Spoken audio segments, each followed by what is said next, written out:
Matt said to me, you better say something about your past involvement in community development with these people, because over recent years I've worked as a consultant. Anyway, but way back, I started out my working life in newspapers, and I was planning correspondent on the London Evening Standard, and I joined that in 1969 when the big story was the Greater London Development Plan. And the big issue there was motorway development, but in the coming years we were campaigning against the motorways disrupting London. We were campaigning on gentrification of housing, insensitive decision making by public bodies, property development. I mean, kind of what's changed really? Are we better organised now than we were then? I got out of journalism and I became chair of what's now the Westway Development Trust, developing 20 acres of land underneath Westway. Went on to set up quite a few development trusts around the country, got very involved in various forms of partnership building, community engagement. The last 20 years or so I've been mostly involved with kind of what can we do with community and social technology together with other methods. So I didn't bring any slides because I wanted to try and connect with some of the things that other people would be saying. And great to pick up very much on the connected community issue. What I've been working on for the last, paid for the last 3 months or so, but really discussing with Matt over the last year or so, is an idea which is we're now calling Networked City. It's partly bounced off the Way Ahead report and initiative about rethinking London civil society, but it's also just how do community citizens respond to the big changes that are happening in London, and the changes now, as Alice has been saying, are very fast, and they're really driven by, I think, digital networked capital. Networks have always transformed our cities. The way that cities develop has been about clean water, sewage, gas, electricity, roads, all network technologies. And the latest network technology is digital, driven principally from Silicon Valley. So what's changing our lives is Amazon and Uber and Facebook and Twitter and so forth, who are using the ability to network and create platforms and build various apps and offerings on those platforms in order to disrupt the economy which we have been in. Now that's great for London in terms of digital economy, and we're seeing tremendous growth of firms around that. It's not necessarily good for communities, as previous network disruptions have not necessarily been good for communities. It's going to be even worse when the robots replace jobs. I haven't bothered to bring all the figures, but potentially quite horrendous. So we're going to see continuing massive, faster changes in London. And over the past 40 years or so, we've seen various community-led or partnership responses to that, and things like Development Trust, which I'm on people have been involved in, various really beneficial programs that we've been hearing about.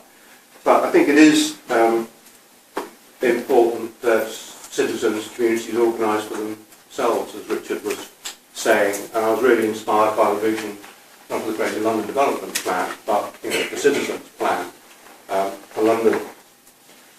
In Network City, we've deliberately said the last few months have been an exploration, not a project, but we're now at a process of change into what we do next. Things that we have developed out of stuff that I and other people have been doing in the past, have really been at different levels. At the community level, with my colleague Drew Mackey, over the years we've hacked together a simulation, a fictitious place called the London Borough of Slipham, which we have populated with various fictitious but realistic characters and organisations, and you've got an overall pack, and I've got another print down on the chairs about that. And we have a map of Slipham. There is a geographic map, but there's also a network map which shows who knows who, and this is also up online, because these days you can use software called Kumu.io to create your own network maps, and in the network map you can embed in those blobs, just as you would on a geographic map. And see Nicholas there, who's doing great work with just a map on this. Information about the individual, the organisation, the skills, the assets. You can also show who knows who, what sort of connections people have to each other. So if you create that map, and obviously there's issues of privacy, but it allows you to interrogate the map in terms of where are the connections, where is the greatest amount of influence, where are the resources, who's cooperating with who, and where the gaps and opportunities are. So if we're moving into a network age, like it or not, as we are, it's important to understand how networks work face-to-face and other methods of network building together with latest technologies. So Slipham is a workshop technique which is also going online, which you could use in a locality to play through what we mean by cooperation, collaboration and co-production. And a little aside about the way ahead, and I'm on a number of the working groups there. If I can kind of put on my old journalistic hat with a kind of critical friend perspective on it. Has anybody read the report? Right. Well, here we have a situation in which London funders, LBSC, Great London Volunteering, are producing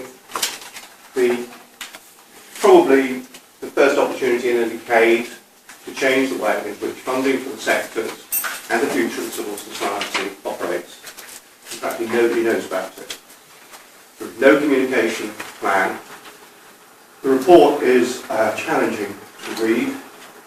At the heart of it, however, is the idea of co-production, and the co-production report, and I've got a little one-pager here, says communities that what's important is pragmatic co-production. Is communities identifying for themselves the support that's needed, what their needs are, communities being able to change their own lives for the better, communities shaping solutions and so on. Well, we know there's a lot of masking underneath what we mean by community, but that kind of sounds like the agenda we're on here, but nobody's heard about it.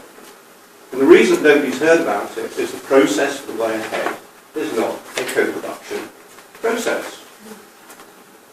It says this should engage with citizens, it should engage with the private sector. Civil society is not just the community and voluntary sector, it's the whole space between the individual and the market. And I think it's really important that we challenge the lack of co-production in this report. But of course, it's a bit like the emperor's got no clothes. These are pundits, nobody wants to upset them.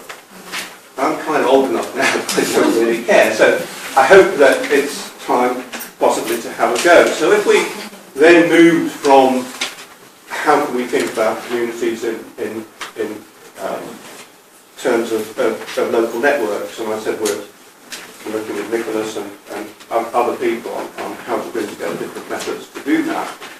If you looked at the kind of strategic issues in London, again, we've got lots of ideas and expertise around and research and so on and so forth. But is there any way you could go to find out about that? Is there any space you could talk to people about that? Is there any space for shared learning about whether you term it community development or network building or whatever? Is there? Oh, sorry, have I missed it? Hand up, please. No, there isn't. So, I guess my challenge on the call to action is why don't we create that space? It's not difficult.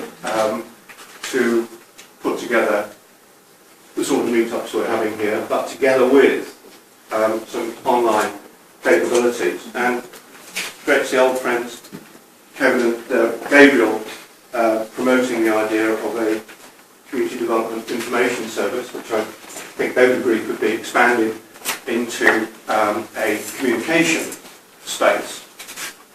So,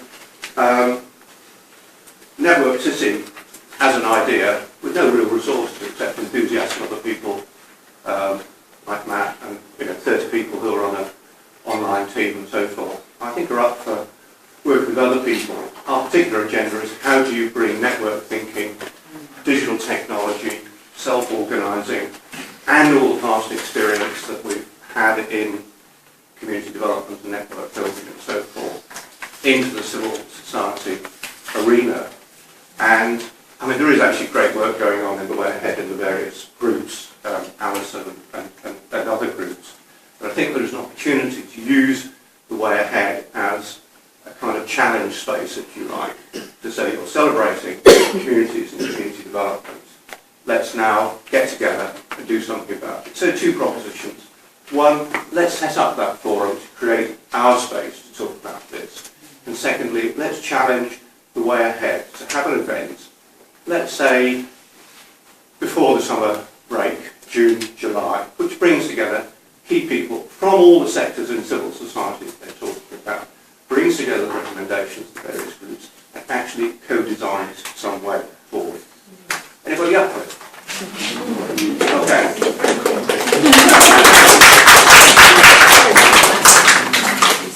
Eileen.